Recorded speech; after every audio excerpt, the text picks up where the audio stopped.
you're talking to a law professor here, so you're not likely to get me to agree that the law has... Wow, got a full house today. Good afternoon. It's good to be back with you. Apparently I was a little missed. We're 1 week out from the President's first foreign trip, so I wanted to make sure as we prepare for that trip that I bring up our National Security Advisor, General McMaster, to give you a preview of what the team has been doing to prepare for the President's trip. Our goal is to kind of start that process now, and then next week bring the General back and give you a more detailed update as to what the President's going to be doing in each of the areas and some of the highlights from the trip. We'll obviously additionally have background briefings for you as well to give the team that's going to be traveling from the press corps some logistical updates. So without further ado, General McMaster. Will you take questions after him, Sean? Yes, Jeff, I will be glad to take your question. In fact, if you'd like, you get to go first today. Hey, thank you, Sean. Good afternoon and happy Mother's Day weekend, everybody. As you all know, in exactly 1 week, the President will embark on his first trip abroad since taking office. Today, I'd like to explain the President's objectives for his visits to the Middle East and to Europe, and also preview a bit of the schedule. The trip has three core purposes. First, to reaffirm America's global leadership. Second, to continue building key relationships with world leaders. And third, to broadcast a message of unity to America's friends and to the faithful of three of the world's greatest religions. The President prioritizes building strong relationships, as you see here, every day with world leaders as a way to strengthen our alliances. And he's been successful. You can see that in his diplomacy with a range of leaders, from Prime Minister May to President Xi. President Trump understands that America first does not mean America alone. To the contrary, prioritizing American interests means strengthening alliances and partnerships that help us extend our influence and improve the security of the American people. This trip is truly historic. No president has ever visited the homelands and holy sites of the Jewish, Christian, and Muslim faiths all on one trip. And what President Trump is seeking is to unite peoples of all faiths around a common vision of peace, progress, and prosperity. He will bring a message of tolerance and of hope to billions, including to millions of Americans who profess these faiths. The President will focus on what unites us. The President's trip will begin in Saudi Arabia, home to the two holiest sites in Islam. He will encourage our Arab and Muslim partners to take bold, new steps to promote peace and to confront those from ISIS to Al-Qaeda to Iran to the Assad regime who perpetuate chaos and violence that has inflicted so much suffering throughout the Muslim world and beyond. He will lead the first steps toward a stronger, more capable, and more robust security partnership with our Gulf, Arab, and Muslim partners. And he will develop a strong, respectful message that the United States and the entire civilized world expects our Muslim allies to take a strong stand against radical Islamist ideology, an ideology that uses a perverted interpretation of religion to justify crimes against all humanity. He will call for Muslim leaders to promote a peaceful vision of Islam. The President will then travel to Israel. With President Rivlin and Prime Minister Netanyahu, he will reaffirm America's unshakable bond to the Jewish state. With President Abbas, he will express his desire for dignity and self-determination for the Palestinians. And to leaders and peoples alike across the entire trip, he will demonstrate his hopes for just and lasting peace. In Rome, the President will be honored to accept an audience with Pope Francis. He looks forward to paying his respects and to discussing religious freedom, ways to combat religious persecution, human trafficking, and cooperating on humanitarian missions across the globe. He will also pay his respects to the Italian people, by meeting with President Mattarella, the head of state and one of America's most important treaty allies and trading partners. You also see again Prime Minister Gentiloni, who is hosting the G7 conference in Sicily. From Rome, the President will continue to Brussels for the NATO leaders meeting. There he will reaffirm America's commitment to the alliance, while stressing the need for members to pay their fair share, to shoulder responsibility, to share burdens, and for the institution to continue on the path of strengthening the alliance. President Trump will end his trip in Sicily for the G7 meeting in Taormina, where he will promote American economic leadership and also address unfair trade practices. He will remind our friends and partners that we are eager to explore further ways to address threats to our mutual security, from North Korea to Afghanistan to the broader Middle East. Before leaving, the President will visit Naval Air Station Sigonella, where he will thank our wonderful and courageous servicemen and women, allied personnel and family members for their sacrifices to keep us safe.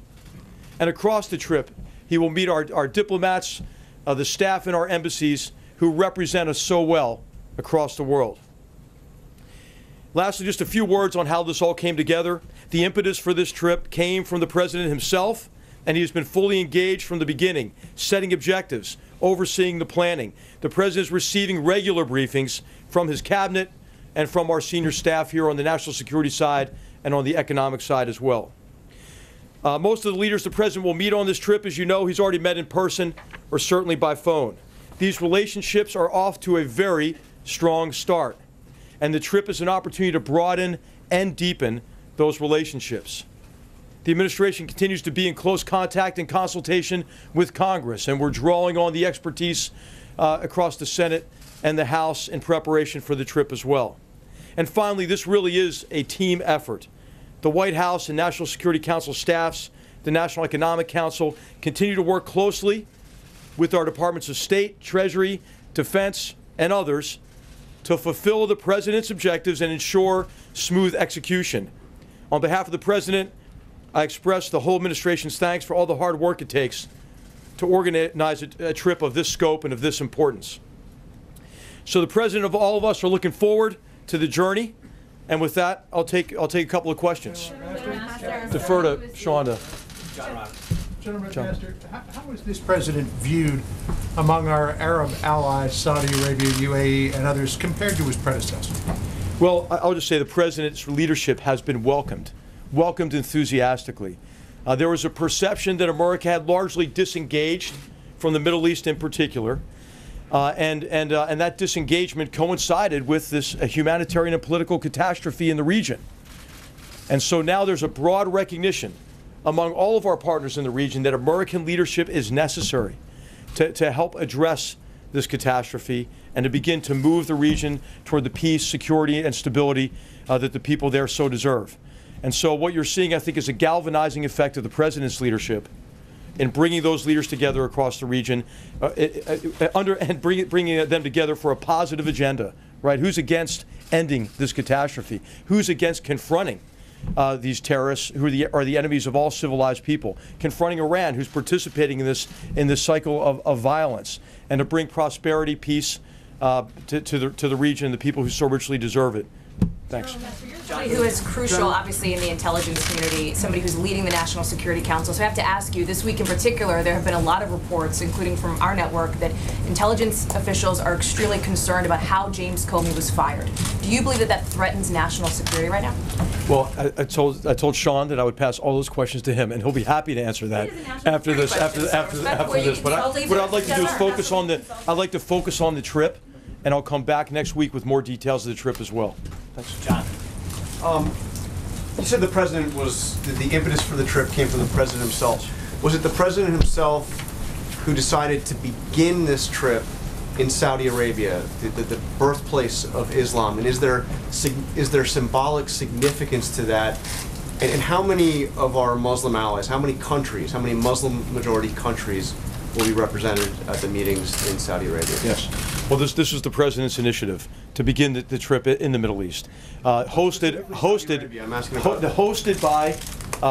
by King Salman and the Kingdom of Saudi Arabia.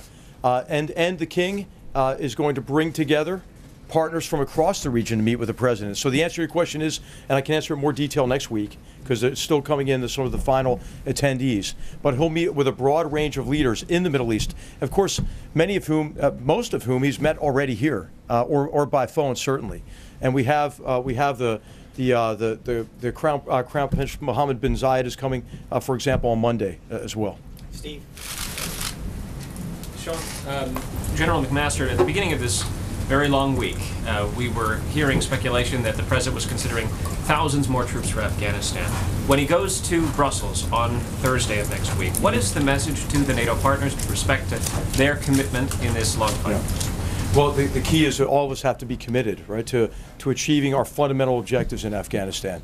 I mean, Americans know really better than anybody, because the mass murder against our own country on September 11, 2001 originated with the terrorist safe haven and support base in Afghanistan. Recently, we have been engaged against ISIS, or in ISIS Khorasan in Afghanistan, with highly successful operations there that you'll hear more about in a press conference at the Department of Defense here in the near future. But what has happened in Afghanistan is the Afghan army is taking the brunt of the fight against these transnational terrorists and the Taliban. And so we're working with our allies to figure out what more we can do to have a more effective strategy in Afghanistan. What are options we can bring to the president to be more effective in meeting our objectives in Afghanistan? And what more can we ask our allies to do, which we're asking them now? So this is going to be really consistent with the president's guidance to us. Has the president decided that there should be thousands more troops? Is that The president has not made a decision yet on a course of action. What we have done, which is what we have done in many cases on the North Korea problem set, for example, is we've consulted broadly across our government and with allies. The president wants to hear from our allies as well. This is a president who listens to his allies and partners, who have an opportunity to do so at the NATO summit, who have an opportunity to do so at the G7. And so what we'll have at the end of this next few weeks here is an opportunity for a much more effective strategy for the problem set in Afghanistan, Pakistan, and the region broadly. Jessica. Thank you, Sean. General, if you could talk first about the evolution from the way the president campaigned, which was a more unilateral foreign policy, to this multilateral engagement that you're emphasizing, and the way that you're rolling out this trip to explain that. And then secondly, if you could also talk about the decision to send a delegation to the One Belt, One Road forum in China, and what you hope to get out of that. Okay. Thank All right. you. So America First never didn't mean America alone ever. I don't think. And so what we have done is advance the president's agenda in national security by strengthening alliances, by burden sharing. Americans don't have to do everything, don't have to bankroll everything, and our allies and partners are grateful for, I think, the president's leadership in asking them to do more. So is an alliance in which each of the members are doing their fair share, who are shouldering the burden, is it stronger or weaker? It's stronger. So the president has done a great deal to strengthen our alliances. And America First didn't mean America not leading, right? So for America to secure and advance its interests, that requires American leadership. And so the president's leadership has been welcomed in all of the places that he'll be visiting on this trip, and his agenda, I think, that he laid out in the campaign is being operationalized and implemented by his cabinet, primarily with the assistance of our team here in the White House. Vivian. Can I just press you on that, General? Two questions. First, there were reports out of Israel that President Trump may try to get Benjamin Netanyahu and Mahmoud Abbas in the same room together while he's there. Is that in fact the case? And also, to NBC News yesterday, the president said that General Mattis and his other generals would be announcing something on ISIS next week. And so, as one of the generals on his administration, can you talk to that? Is there an announcement coming next week? On the first part, it'll be whatever the president wants to do. So a lot of what we do in the National Security Council is try to keep up with the president. So you may have I think there are plans to reach out to both of them to get them together. The final plans aren't set yet. We can comment maybe more about that next week. But it'll obviously be up to the president and those leaders about how he wants to engage with them. But he'll engage with both those leaders there as part of the trip. In terms of the campaign against transnational terrorist organizations and ISIS in particular, the president has asked us to do everything we can to defeat ISIS, and in particular to ensure that we defeat ISIS in this, the so-called caliphate in the terrain that they're endeavoring to hold on to in Syria, Iraq, Afghanistan, and other areas. And what the president has also told us is he doesn't want to telegraph what he's doing tactically, day to day. He wants the Department of Defense and our military commanders to be able to execute those campaigns consistent with his guidance, the policy, and the strategy that he's approved. And so what next week will do will be an opportunity for our military leadership to lay out how they are executing the president's guidance, the progress they've made in the campaign, and what remains to be done. And so that's really the emphasis of the press conference next week. Thank you, General. One more. Can we hear about Russia and the agreements that were made this week with Russia's top diplomat? I mean, you're going to the region to speak with Arab allies. How are you going to explain agreements you've made with Russia, allied with Iran, in Syria, a place that the president has said is now a priority for him? I would characterize the engagements with Russian leadership by our Secretary of State, the brief meeting that the president had with Foreign Minister Lavrov, the phone conversations that we've had with Russian leadership as engagements, not decisions or specific approaches. I think what the president has made clear is that he will confront Russian disruptive behavior, such as its support for the murderous Assad regime in Syria, and its enabling of Iran and its very destructive policy and strategy that it's executing across the Middle East, what it's done and continued to do in Ukraine. He'll confront that disruptive behavior, but the president's looking for areas of cooperation.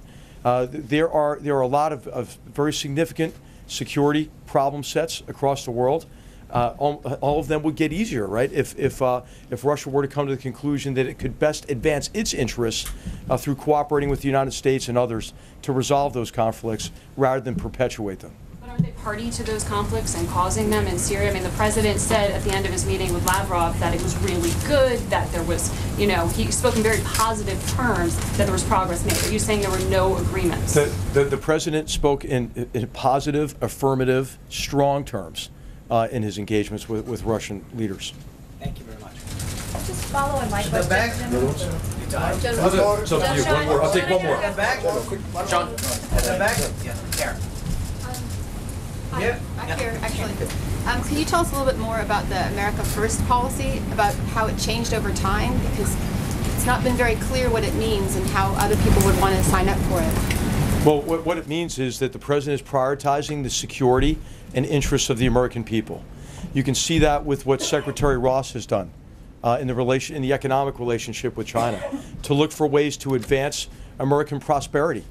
Every theme of this trip is wholly consistent with the president's approach to prioritize the American people, American security, American jobs, American prosperity.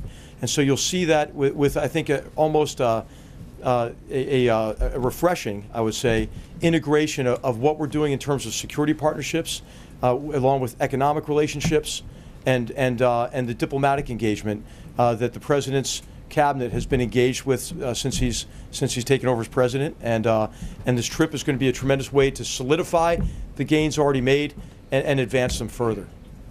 General. Thanks you very much. All right. Thank you, General McMaster. I'm going to go through a couple updates and schedule before I get to your questions, and Jeff will get the first one. First off, Secretary Ross, I know, was up here last night to tell you about the developments, and General McMaster just noted at the developments that have happened and advances that have happened in trade. The 10 commitments that Secretary Ross announced yesterday are the initial results of the 100-day action plan of the United States-China Comprehensive Economic Dialogue, which began with President Trump and President Xi's meeting in Mar-a-Lago. Under the leadership of Secretaries Ross, Mnuchin, and their Chinese counterparts, the United States has negotiated intensively to reach consensus in areas including agricultural trade, financial services, investment, and energy. One of the actions I want to point out in particular sets the stage for China to allow imports of American beef beginning no later than July 16th of this year. It's been 13 years since our cattle producers have been effectively locked out of the Chinese market. China is the second largest beef importer in the world, buying roughly $2.6 billion of beef every year. In a statement last night, the National Cattlemen's Beef Association, the nation's largest association of cattle farmers, said, and I quote, "It's impossible to overstate how beneficial this will be for America's cattle producers and how the Trump administration deserves a lot of credit for getting this achieved," end quote. This announcement came on the same day that Secretary Perdue visited a barge loading facility in the Ohio River and announced that he will appoint the first ever Undersecretary for Trade and Foreign Agriculture Affairs at the U.S. Department of Agriculture. This is further proof of the seriousness of which the administration is approaching the promotion of U.S. agricultural products abroad. And that's just one part of the deal that was reached. Here are some of the other highlights that we have worked with China. 8 pending biotech patents from the United States firms will be evaluated at a meeting of China's National Biosafety Committee by the end of May. We welcome China to receive imported liquefied natural gas, with companies allowed to proceed at any time to negotiate contracts. China will allow foreign-owned financial services firms in China to provide credit rating services and credit investigations. By July 16th, China will issue further guidance to allow American-owned suppliers of electronic payment services to operate in China. And China will allow 2 American financial institutions to issue underwriting and settlement licenses no later than July 16th. As we continue to make progress within the 100-day framework, including discussion of a 1-year plan to solidify action that will benefit both of our countries. Moving on, this morning, Attorney General Sessions issued a memo that restores flexibility to prosecutors so that they can most effectively combat the crisis of illegal drug trafficking that is polluting our cities and destroying our communities and families. This policy was formulated after extensive consultation with the prosecutors that handle these cases each and every day around the country. With these additional options available to them, they now have the leverage they need to get at the root of drug trafficking and the violent crime that surrounds it. As the Attorney General said this morning, this will take the handcuffs off our nation's prosecutors, and if I can add, it frankly puts the handcuffs on the drug traffickers who threaten the safety of our families and communities. The Trump administration is signaling to the worst of the worst, the drug traffickers who violate our drug laws to move these dangerous substances around our border and into our communities, that the United States Department of Justice will no longer look the other way.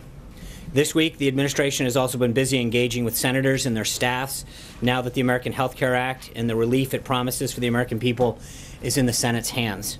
I know Sarah talked to you yesterday about how Aetna has pulled out of Obamacare exchanges completely, leaving only one insurer in some of the markets.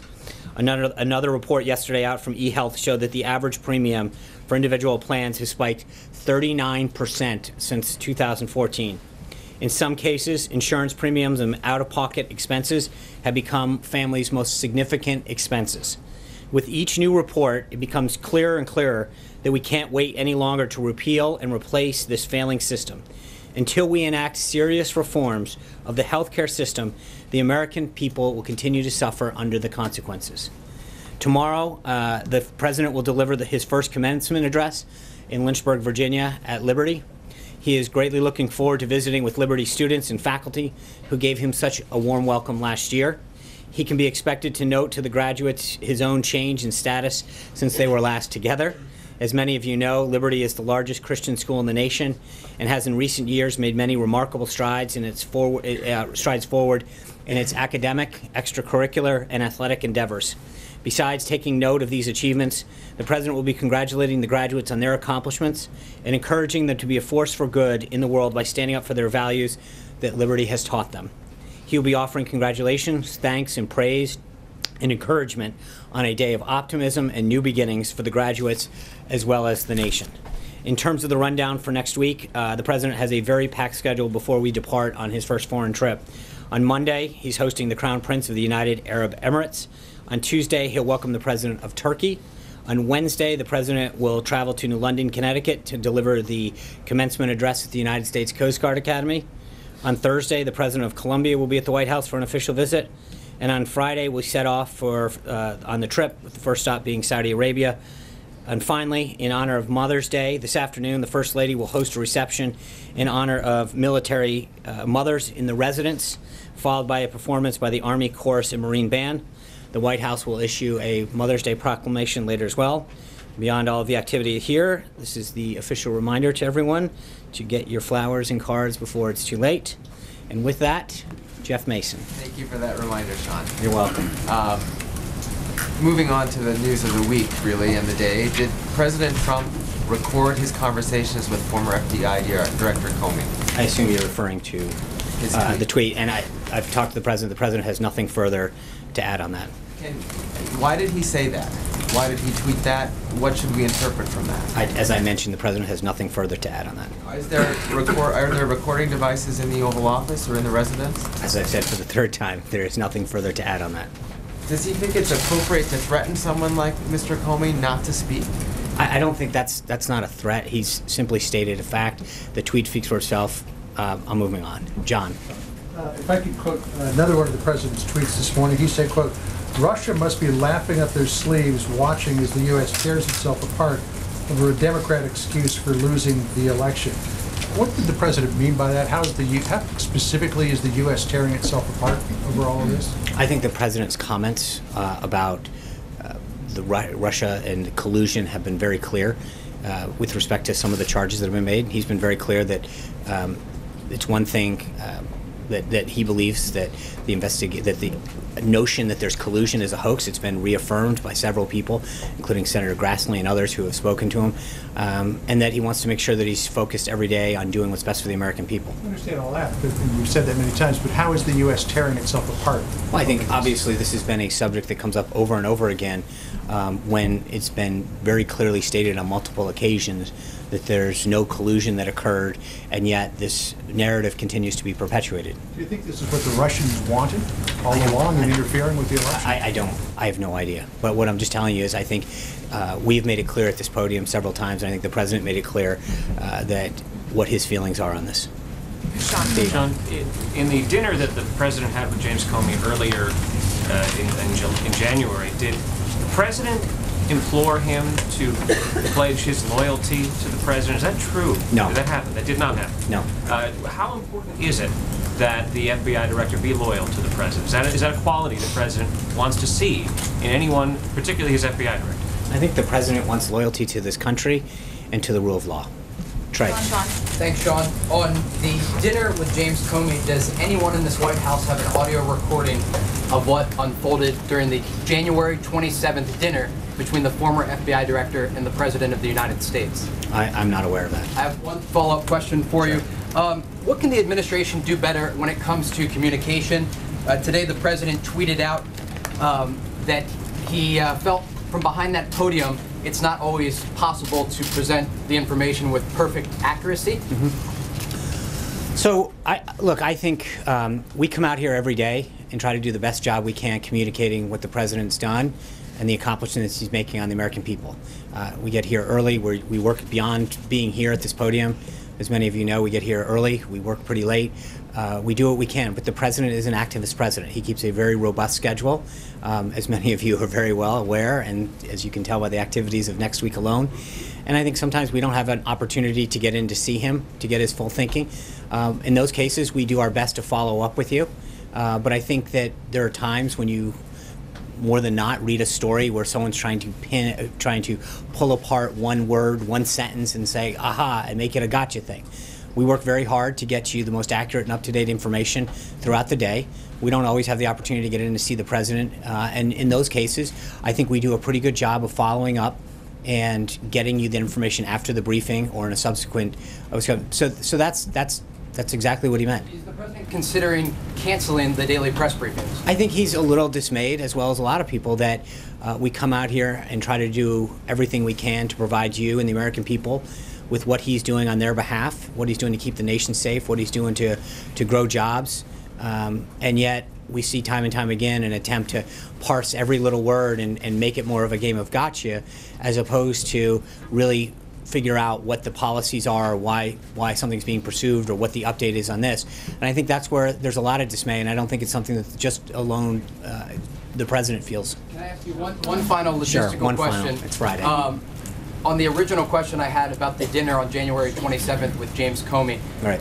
The President wasn't clear during the NBC interview who invited the FBI Director to the White House at that time. How many invitations did the White House send to Director James Comey after January 20th and before the Director was fired? I don't know. I'll try to get back to you. Katie. Hey, Sean, I have a question about church president's visit next Okay. week. He recently President Erdogan called for Muslims to rush the Temple Mount, considering the president has said he's a mediator for peace between the Palestinians and the Israelis. What is his response to that? And then I have another question. So I think what you've seen with the president's meeting with these leaders is he engages privately in a lot of these things, and I think to a large degree, he's been able to achieve great success, whether Aya Higazi in that particular case, working behind the scenes, whether it's the progress that he's made with China. The president's behind-the-scenes diplomacy is paying dividends for the United States, and that's how he's going to continue to operate. And as General McMaster noted, it's that kind of diplomacy that's reasserting our position in the world, and that trust and those relationships continue to be built.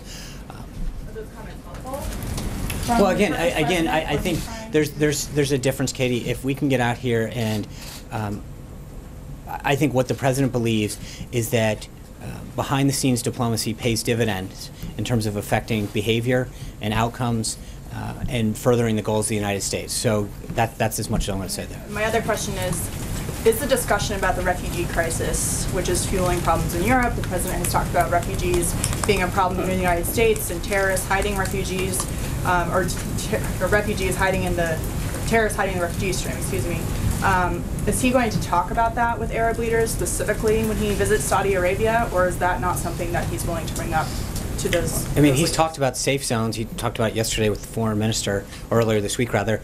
He's brought it up on the calls. But in Saudi Arabia specifically. I'm not going to get ahead of his conversations that he's going to have, but I think the president's been very publicly clear about his desire to address that situation and some of the solutions that exist. But he's in a lot of the readouts we've had that as part of it because he believes that has to be part of a solution. John. Thanks a lot, Sean. In an interview that the president conducted yesterday with NBC, he indicated and confirmed that on 3 separate occasions he asked the director of the FBI and received assurances from the FBI that he was not under investigation by the FBI. Why was the president seemingly so consumed by this that he would ask that question on 3 separate occasions? I think because the narrative continued to be perpetuated, and he wanted clarity to make sure. But again, I haven't spoken to him on it about the reason, but I think he answered it yesterday very clearly, and so I can get back to you, but that's the answer. I would appreciate you getting back to me. And as far as asking that question, did the president ask the White House counsel whether it would be appropriate to ask such a question, given that it was against, generally, Justice Department guidelines to indicate whether or not investigations are ongoing against any individual, let alone one at the White House? I don't know. I will tell you that I know several legal scholars, including Alan Dershowitz and others, have said there was nothing inappropriate about that. Dave. Did the White House counsel I don't know the ask? answer. Okay, no. thank you. Dave. General McMaster mentioned that on the trip the president's going to be raising the issue of religious persecution, meeting with the Pope. And I wanted to ask you about a case in the last week in Indonesia where a Christian governor in the state of Jakarta was imprisoned for 2 years for blaspheming the Quran. Does the president find that case troubling? Does he plan to say anything in way of Did John protest? Gizzi give you this question? I'm sorry. No. I don't have any updates on that particular case. I would ask you to check with the State Department. Zeke. Thanks, Sean. I just want to put a finer point on Jeff's question. I'm hoping to answer this in a yes or no fashion. Is the President of the United States currently recording conversations taking place in the Oval Office? I think the point that I made with respect to the tweet is the President has no further comment on this. Cam. Follow up, since you were involved in this on Tuesday night as well, giving a blanket answer saying at the time that it was all him regarding Deputy Attorney General Rod Rosenstein. Why did you come out with information that was later contradicted by the president 2 days later? Could you explain the TikTok? When were you brought in? Who else was involved? Why were the American people given incorrect information that night? I don't necessarily believe that that's true, Zeke. There was a decision-making process. The president explained it in the interview process. The bottom line is that the director of the FBI serves the pleasure of the president. The president made a decision to replace him, as he has stated very clearly now publicly. The president is now focused on making sure that he finds a replacement that has the leadership qualities to lead the FBI. That's it, plain and simple. Cam. Sean, I want to follow up on that real briefly. What you said Tuesday doesn't match what the president was laying out yesterday in his interview in this room. Can you walk through why the discrepancy in terms of whose decision this was? This decision. That's it. Final. Did he take the... As I mentioned to Zeke, this is ultimately the president's, always going to be the president's decision. Everyone who serves at the pleasure of the president, it's ultimately going to be his decision to hire someone, to fire someone. He made a decision, in part based on the recommendation, and he's now focused on making sure that we have a replacement at the FBI to instill the proper leadership they need. Blake. About the way forward as it relates to who the president might nominate to be the FBI director. Where does that process stand right now? How many people have been interviewed? Does the president hope to wrap this up before he goes overseas? On the timing, I think as soon as he finds a candidate that fits the qualities that he feels are necessary to lead the FBI, that's the timeline of that. I know that the Department of Justice has begun to create that list, and I believe they're going to, if they haven't already, are going to be starting the process of interviewing people either today or through the weekend. But I mean, the president obviously wants to make sure that we've got the right person, and that process is being headed by the Department of Justice. The other day about how somebody not necessarily being political in that role, if somebody has been a member of Congress, past or present, does that count as an automatic disqualifier as somebody who is? I've not asked the president, but I don't believe that he has stated any sort of in and out. The Department of Justice is screening candidates, and I'm sure that as they feel as though they've got a list of finalists, they'll share that with the president, and he'll make a decision. And lastly, does the president still have confidence? The other day, someone asked, does the president have confidence in Andrew McCabe after the testimony on Capitol Hill the other day? Is that still the case? He is the acting director at this moment. I've not asked him about the deputy. I've not asked him about his. Generally, I don't go through the list of government employees and ask him, so I've not asked him specifically about that. Amen. Yesterday, Sarah told us that the president expects that the FBI investigation will be wrapped up with integrity. That's what the White House wants. Today, the president tweeted and called it a witch hunt. How does tweeting and calling it a witch hunt help wrap that investigation up with integrity? The president, no one wants this done. He wants to know very clearly. There's two pieces of this. Right, which is what was Russia's involvement. And the president is obviously very concerned about any entity's attempts to influence the United States election. And that's one investigation. I think the second, this false narrative that we continue to fight every day that has been debunked by intelligence individuals, members of Congress who've been briefed over and over again, that's where I think he's growingly concerned, as well as a number of American people who are growingly concerned that there is this perpetuated false narrative out there. That's I think, the nut of this. I talked to a former FBI official today who said that the president's tweet, the implicit threat to former FBI Director James Comey, indicates that the president, in his words, is simply out of control. I'd like to get you to respond to that. Is he? That's frankly offensive. John. Thank you, Sean. Two questions about the FBI director selection process. You said the names are coming from the Justice Department right now. Mm-hmm. Is the president consulting with Democratic congressional leaders as well, or Republican congressional leaders on this? Or is he just getting names out of DOJ? That's a good question. I know that he was, obviously he's going to take input from them. I don't know what specific conversations he's had, so I'd be glad to check on who he's spoken to or maybe speaking to. Anita. I had a... I'm sorry. I forgot you too. Follow-up question. I got confused that Dave stole one. Now, I know that you said you're not disqualifying anyone on this. You also know there has been considerable mention in the last 24 hours of former House Intelligence Committee Chairman Mike Rogers as the new FBI director. Does the president have a meeting planned this weekend with Congressman Rogers? I'm not aware of anything of that nature on his schedule. But we'll obviously, as you know, we'll put out, if there's a meeting, we'll put it out for you. Right now, there's nothing that I'm aware of on the schedule, but generally we put out the next day schedule later in the evening, and we will do that as well. Kristen. You already called. I'm sorry. I'm sorry. Getting a little. I had a couple questions about the president's remarks to NBC about General Flynn. He said that it wasn't an emergency, or he didn't think it was an emergency, and that's why the firing dismissal didn't happen right away. So I had a couple questions about that. Is it why didn't he think it was an emergency? And was it because of the messenger? Was it because information came from Sally Yates, who you called an opponent, I think a political opponent of the president? Or is it because Don McGahn downplayed the situation? Can you explain what he meant by that? And I had a follow-up. I can't specifically say what he meant by that, but what I can tell you is, I mean, again, look at the timeline that happened. We went over this the other day, and this has been asked and answered multiple times. The former acting attorney general came and said, I want to give you a heads up on something. Don McGahn, the counsel's office, informed the president.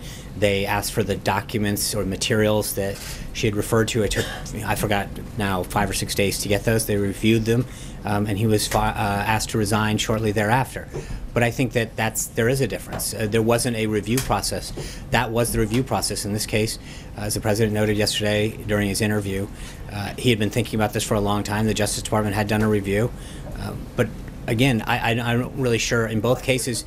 Comey? So then, since you just No, you just asked me. You just asked me what's justice, though. Is that what you're talking about? No, what I'm saying is you're asking why it wasn't an emergency. I think, but it's not a question of his emergency. He took the time to do due process. Someone comes to you with an allegation. I think everyone deserves due process to make sure that allegation, someone coming in and giving you a heads up, we did exactly what was necessary, and the president made the right decision, and he continues to stand by it. Okay, so then two follow-ups. One, why, I'm still unclear, and you've mentioned this several times.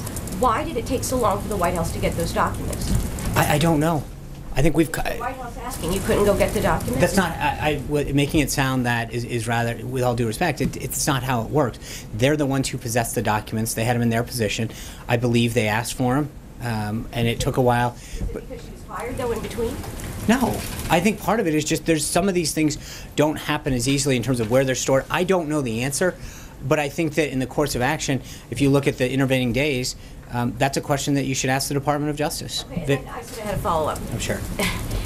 Just explain to us then a little bit when you compare these two situations with General Flynn and Director Comey.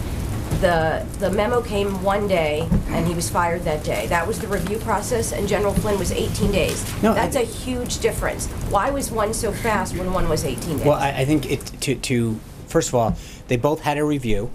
They both came, and the president looked at the information and the reviews and made a decision. Ultimately, as I mentioned, that's his job. He's the decider.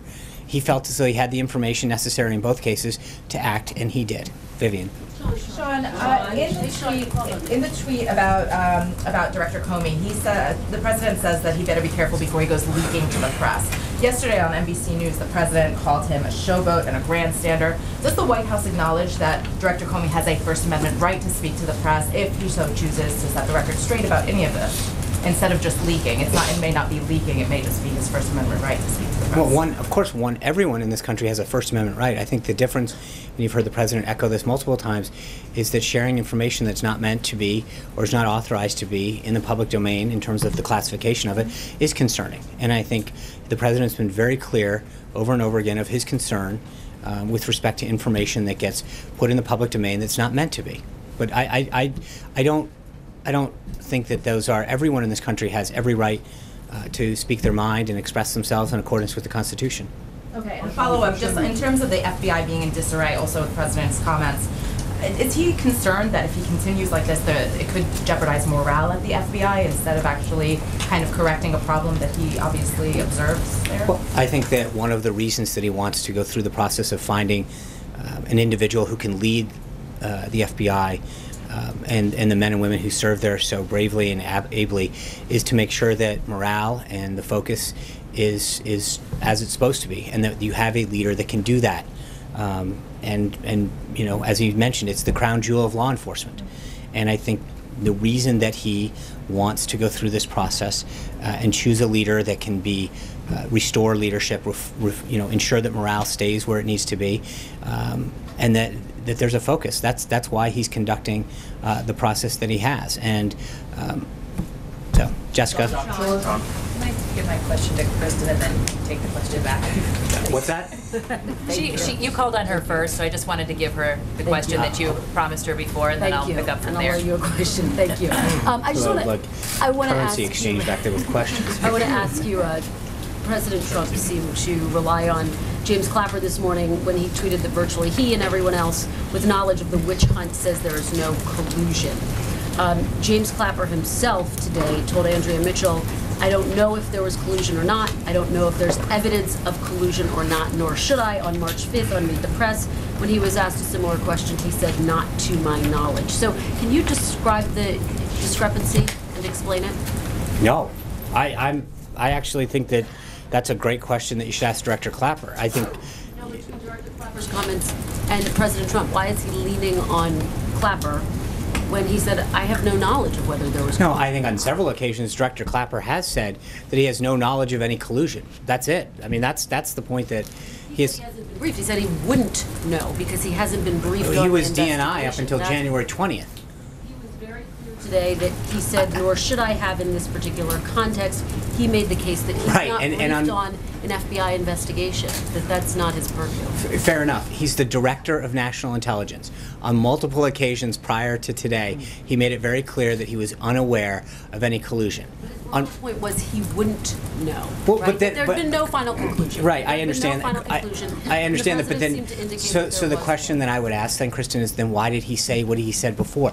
It seems his testimony and comments on multiple occasions prior to today was, I have no evidence that there was any collusion, right?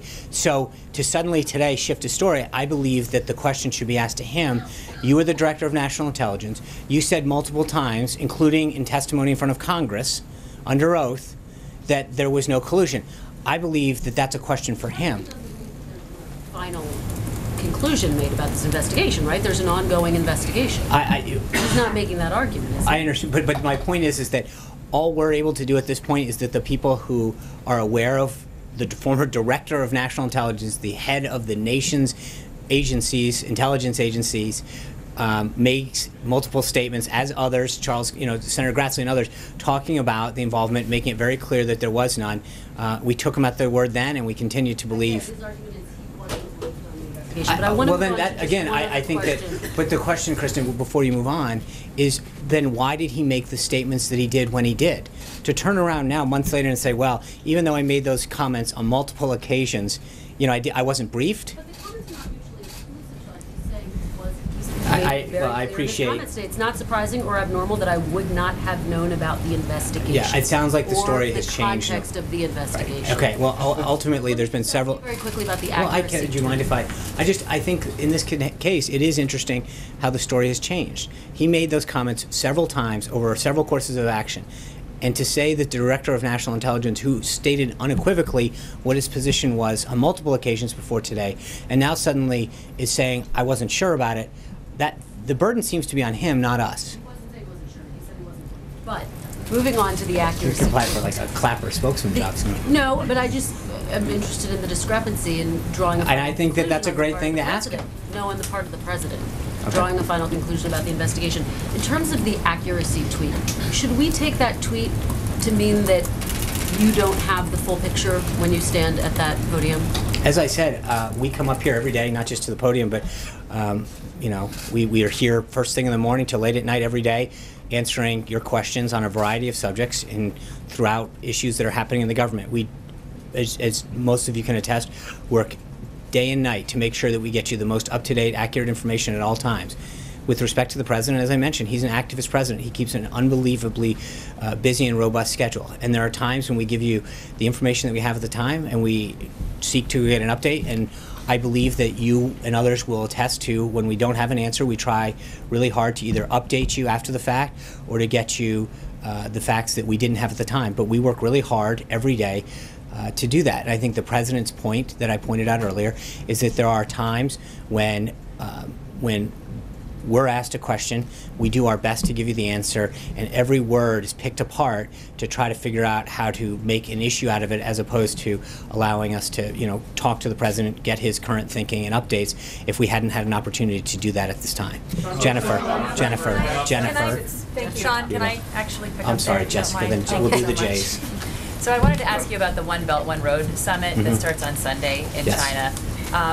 You announced yesterday, or I should Saturday. say Secretary Ross did, that you're going to send a delegation to that summit. Yeah. Can you talk about how you came to that conclusion, why it's important for the U.S. to be represented at what's ostensibly a major trade initiative by a foreign country. As you point, it's a major trade initiative. There's a lot of ports and infrastructure that they're looking to do, and through those discussions that Secretary Ross and Secretary Mnuchin and others had at Mar-a-Lago, and part of this is that is something they've done. We're going to continue to work with them. Obviously, trade is a major issue for us, and what they're looking to do is of great importance to our economic and national security, and they've asked us to send people to that. And we have them attend things that we're doing as well. And I think that's, as the president has shown, in terms of the relationship that he's built with President Xi and the rest of the team built with their delegation, those relationships are clearly paying dividends both on the national security front and on the economic front. Jennifer. Can it signal that the U.S. is going to participate in the One Belt, One Road initiative? We'll have a readout. At this point, that's all we have on One Belt, One Road. Two questions. The first one on loyalty and the next one on the visit to the FBI headquarters. So this president does value loyalty. Was there any sort of, before you were hired, any sort of request or hint that you pledged personal loyalty to him at all before you were hired? No. I've pledged my loyalty to the Constitution and to the American people, as has everyone who serves in our government and this administration, and we stand by that. Is it true that the president was warned that he might not be well received at the FBI headquarters if you were to visit? I don't, not that I'm aware of. Thank you guys. Have a great weekend. We'll see you on Monday. Thank you. Bye. Did you ask the president if he is installed listening devices in the White House? Did you ask the president? The briefing started with National Security Advisor H.R. McMaster laying out some of the president's upcoming first foreign trip, which will get underway next week. And the press secretary, Sean Spicer, announcing, of course, the president will be delivering the commencement address at Liberty University in Lynchburg, Virginia tomorrow.